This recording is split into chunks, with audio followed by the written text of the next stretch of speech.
Il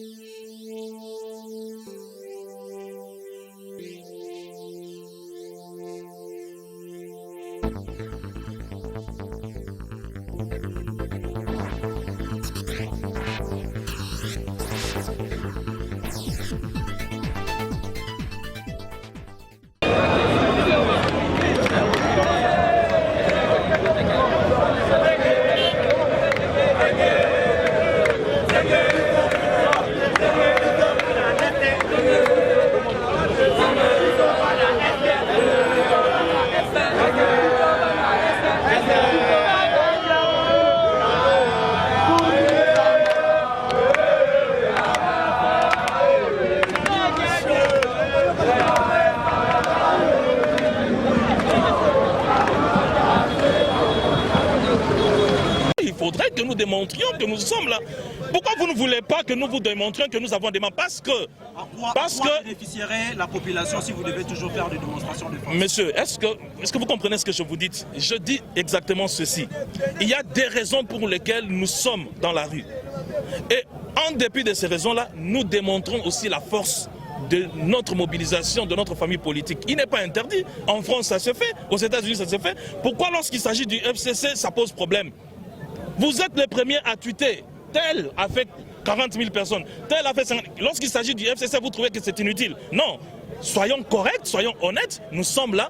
Nous avons des revendications, plutôt un message fort, des messages forts à envoyer aux institutions, à la communauté nationale et internationale. Mais nous avons aussi à démontrer que nous ne sommes pas des partis dans les quatre coins des murs de certaines parcelles. Nous sommes des partis avec des militants, avec des membres partout en RDC. Voilà, c'est ça. Merci. Merci. Il faudrait que nous démontrions que nous sommes là. Pourquoi vous ne voulez pas que nous vous démontrions que nous avons des mains? Parce que bénéficierait la population si vous devez toujours faire des démonstrations de force? Monsieur, est-ce que vous comprenez ce que je vous dis? Je dis exactement ceci. Il y a des raisons pour lesquelles nous sommes dans la rue. Et en dépit de ces raisons-là, nous démontrons aussi la force de notre mobilisation, de notre famille politique. Il n'est pas interdit. En France, ça se fait. Aux États-Unis, ça se fait. Pourquoi lorsqu'il s'agit du FCC, ça pose problème? Vous êtes les premiers à tweeter. Tel a fait 40 000 personnes. Tel a fait 50 000. Lorsqu'il s'agit du FCC, vous trouvez que c'est inutile? Non. Soyons corrects, soyons honnêtes. Nous sommes là. Nous avons des revendications, plutôt un message fort, des messages forts à envoyer aux institutions, à la communauté nationale et internationale. Mais nous avons aussi à démontrer que nous ne sommes pas des partis dans les quatre coins des murs de certaines parcelles. Nous sommes des partis avec des militants, avec des membres partout en RDC. Voilà, c'est ça. Merci. Merci.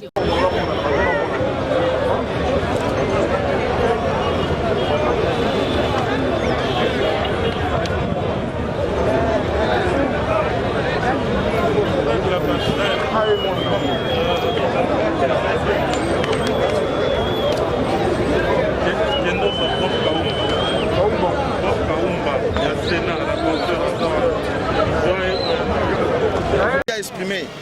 Le Premier ministre qui a les pouvoirs du contre-saint a déjà dit qu'il n'est pas concerné par ces contre-saints. Le Premier ministre est du PPRD et nous, le PPRD, nous soutenons la position du Premier ministre. Mais par après, on a dit que c'est surtout les déclarations du Premier ministre. Le Premier ministre s'est assumé, son porte-parole est nommé par une décision de celui-ci. Donc son porte-parole a porté la voix du Premier ministre. Et la position du Premier ministre est soutenue par non seulement le PPRD, mais par le Front commun pour le Congo. Il n'y a pas de cohésion dans la coalition FCC-Cash. Ce qui est vrai, c'est que dans une famille, il y a toujours des problèmes. Et là, nous reconnaissons qu'il y a des problèmes. Et nous pensons que les deux artisans de la coalition doivent se retrouver pour nous permettre d'améliorer ce qui ne va pas et réconforter ce qui marche bien. On ne peut pas dire qu'il n'y a pas de cohésion, mais il y a un problème. Le problème est que le président de la République a signé des ordonnances contresignées par un vice-premier ministre qui n'avait pas qualité et le Premier ministre s'est exprimé. Je pense que cette question doit être résolue dans les institutions, entre les acteurs, sinon les animateurs des institutions. Mais que dit la position à ce sujet lorsque le titulaire n'est pas là? Le vice n'a pas le droit des contre-saints? Non, c'est lui qui fait l'intérim, expédie les affaires courantes. Et il y a des matières qui sont reprises dans le régime d'intérim. Alors, dans le régime d'intérim, il y a des choses qu'on prévoit et des choses qu'on ne prévoit pas. Les contre-saints s'engagent, c'est un acte de haute portée.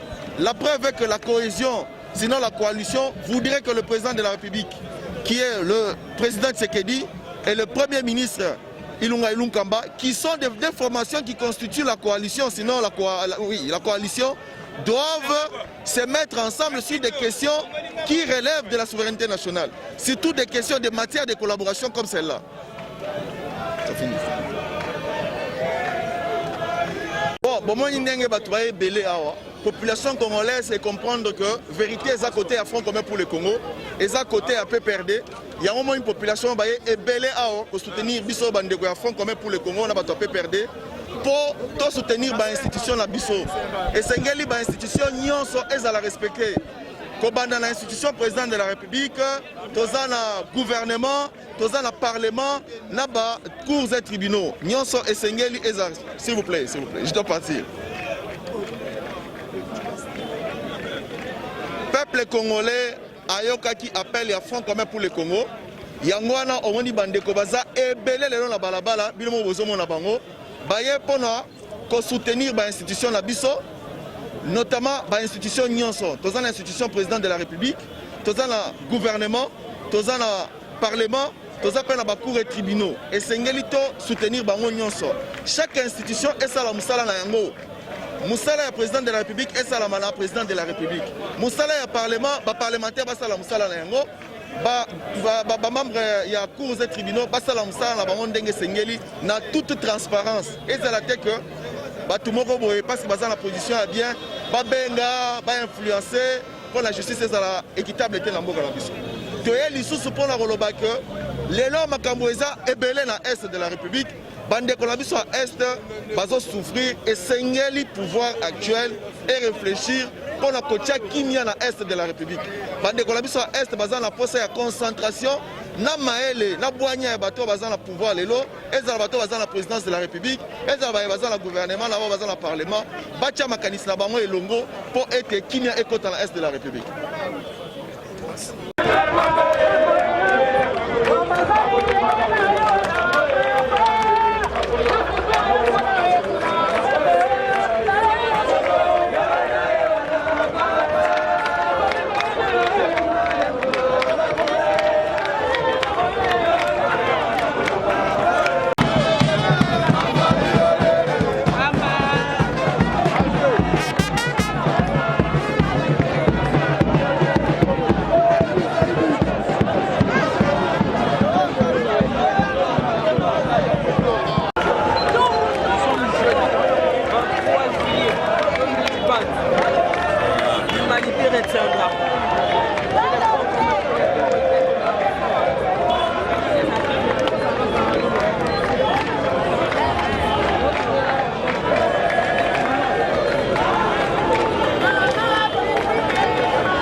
c'est pas boyango. C'est pas boyango, c'est le camp de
plutôt IDPS na la muka baliaki bino boza oluka mutu na bino bosala yango bolia nde bolelelo to boye na objectif kaka o boye nango ya ko soutenir ba institution le respect à constitution ou bien boye ka bon lakisa biso ke bino pe bozaka na bati omoni na question na yo na question na réponse ezali yo moko lobi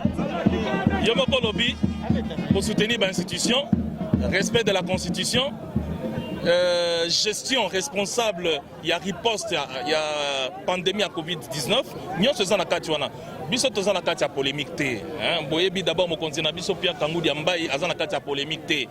Toza famille mounene FCC. Nous sommes une machine, bandeko. Et sengeli batuba yebakayango, nous sommes une machine, le FCC. Alors tomoni makambundenge ezotambola ezamalamute.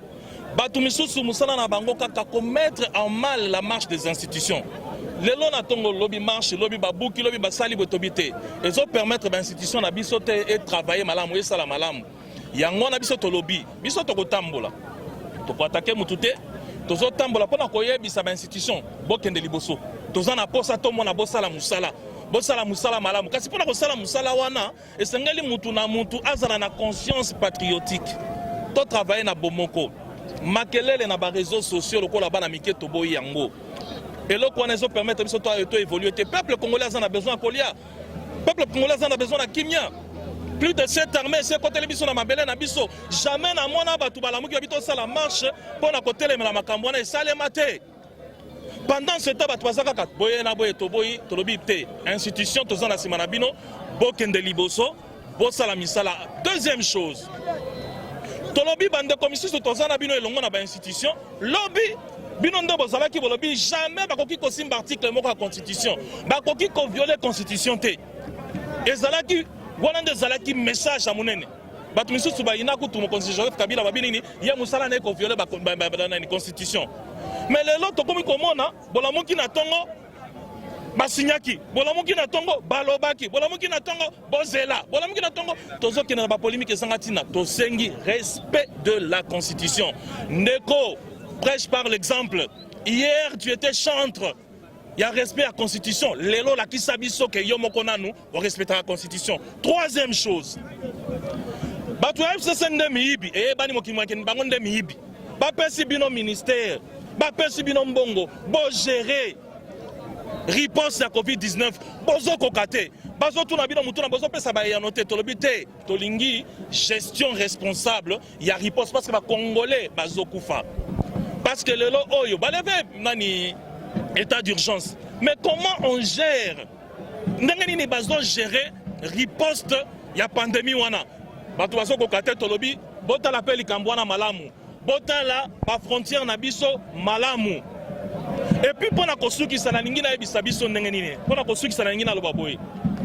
Et sengeli congolais ayeba que eza na famille politique te o eza ya ba angelou na o ezali ya ba démon. Lokuta batu ya malamu baza bisika nyonso, batu ya mabe babolole pe baza bisika nyonso.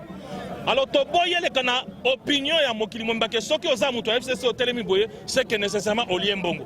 Soki oza muto FCC otelemi boye c'est que nécessairement oza moyibi.